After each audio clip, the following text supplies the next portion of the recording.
Well, of course, or at least force a playoff. That even that put him, you know.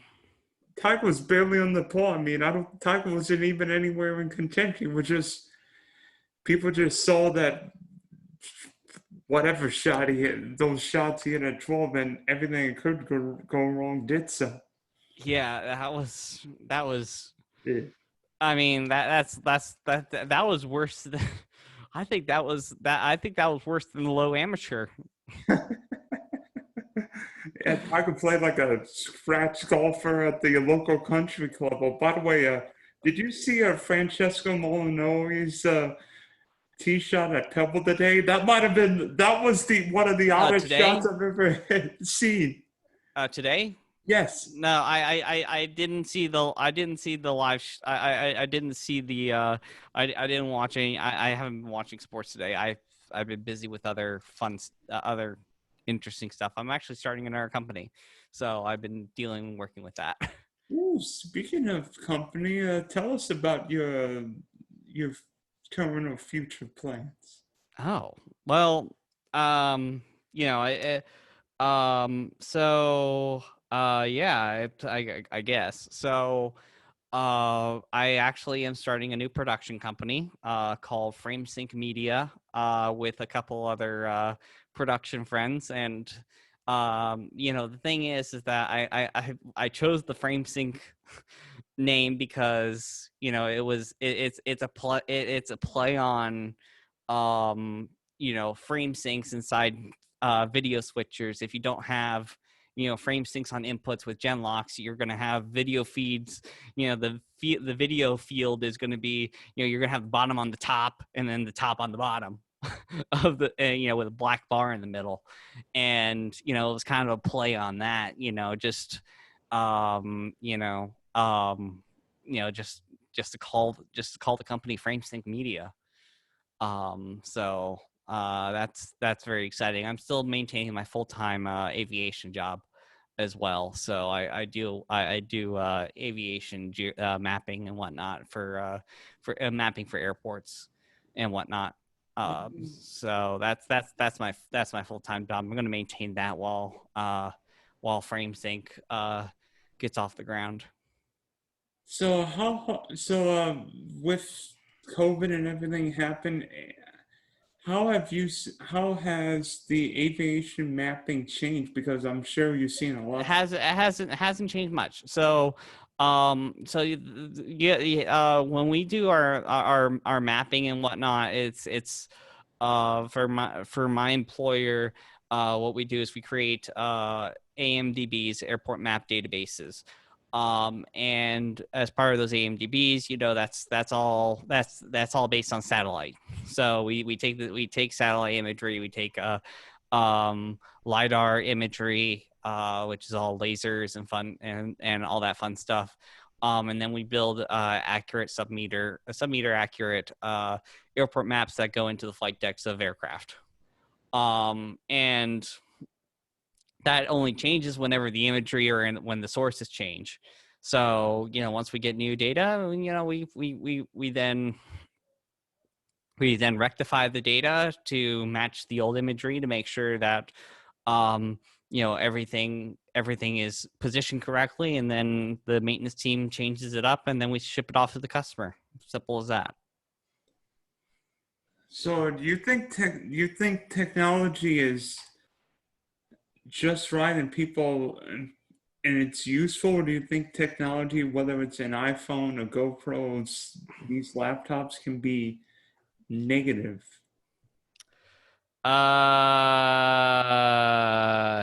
the well, I mean, technology is just an abstraction of what we do and what we use. I think the tech comes a long way. Like I can't do literally can't do my job without this technology that we're dealing with. So you know and entire careers of people have actually been based around this. So it's it depends on what side you're on, but if you're able to put yourself on the winning side, you know have at it.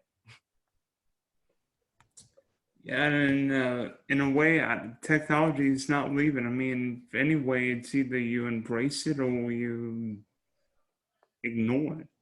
All right, and you can't ignore it. There comes a point where you can't ignore it. I mean, how many people do you see with flip phones right now?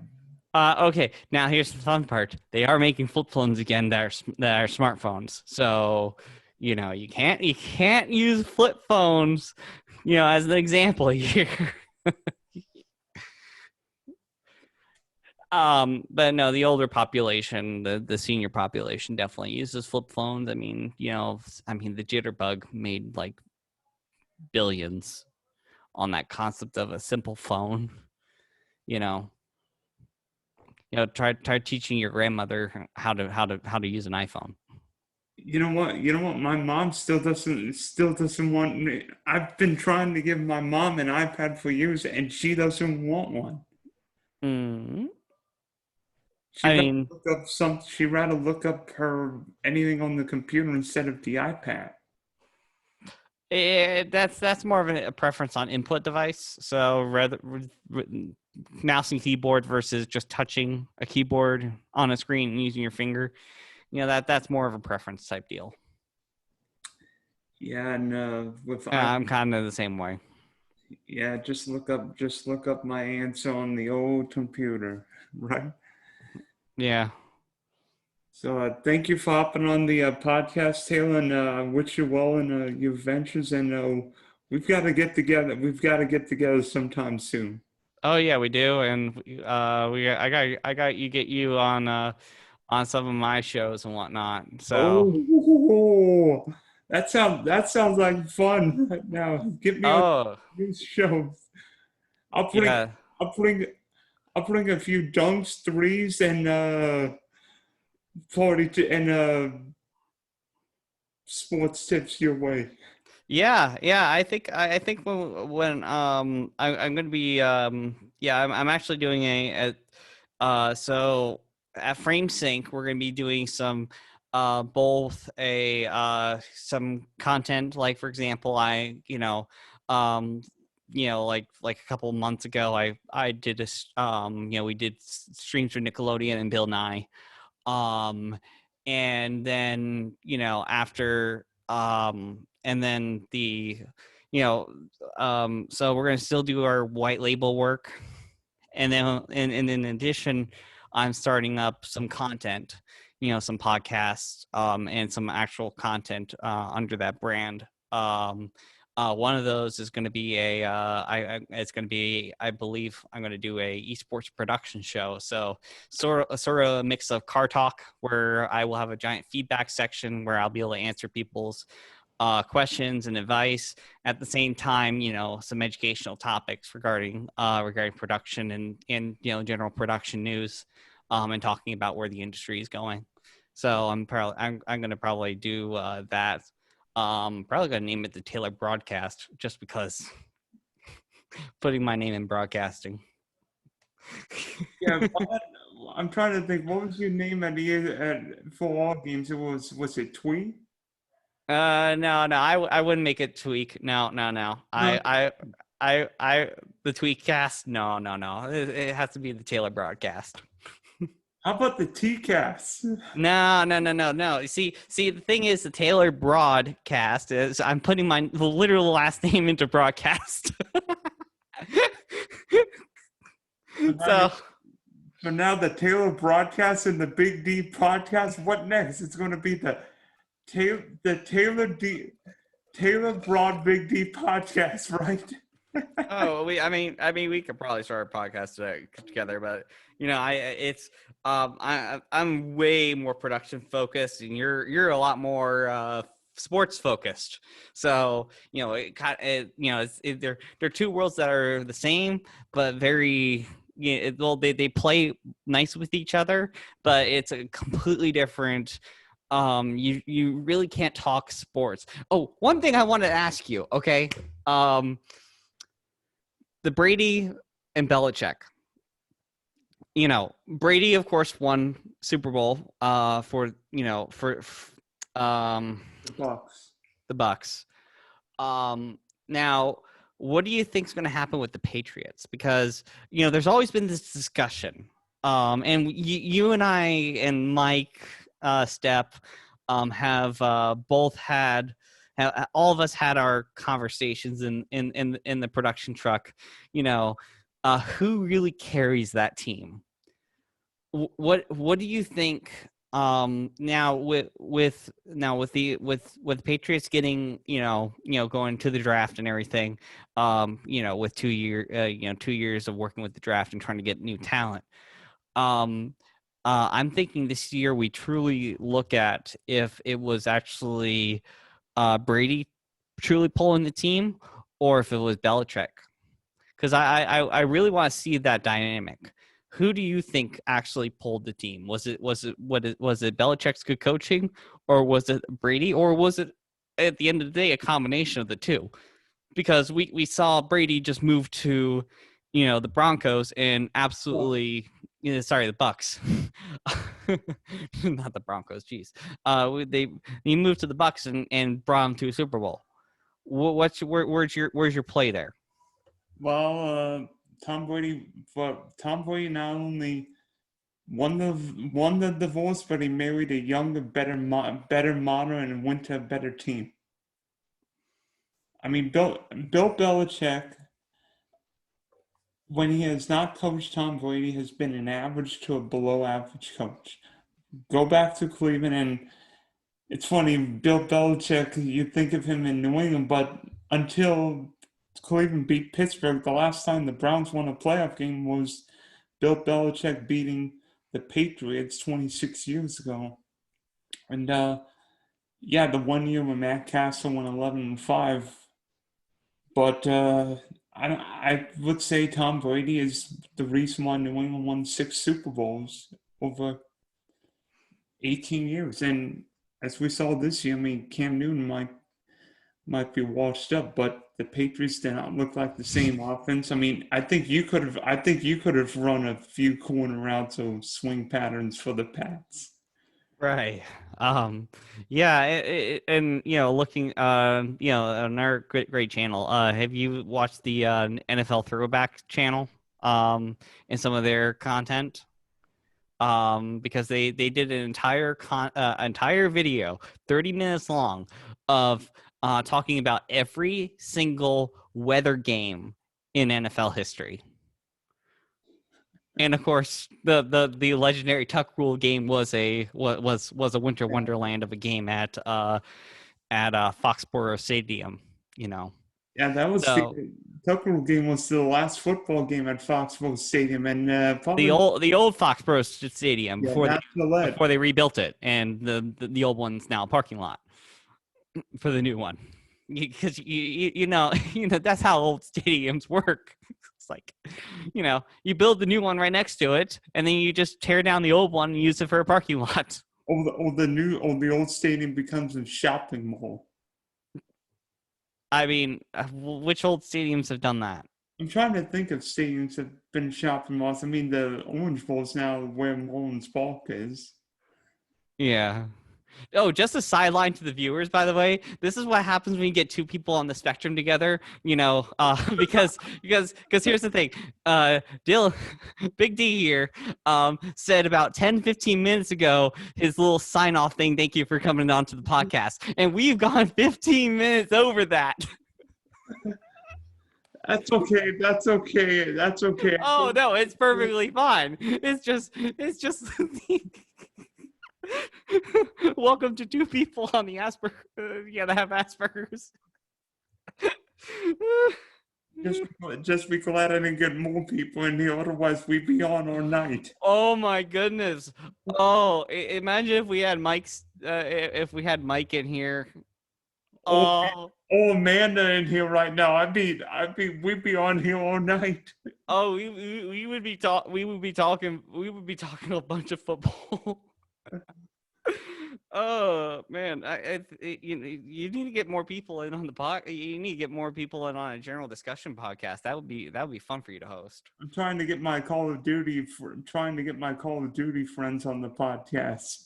Oh yeah, see that you do that, you get Yeah, that's a good time. Just surround yourself with good people and a good time, and people and viewers will just come to see that.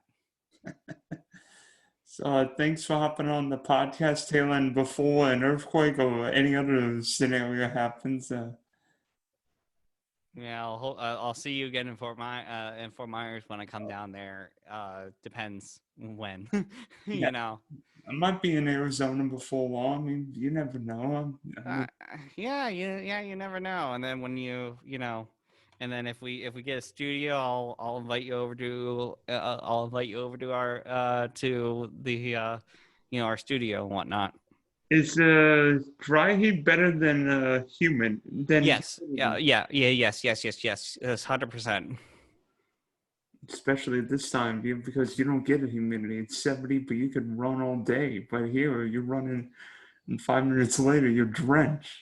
Yeah. I think a dry heat is so much way better. So yeah, that's my opinion there. All right, see ya. Yep. See ya.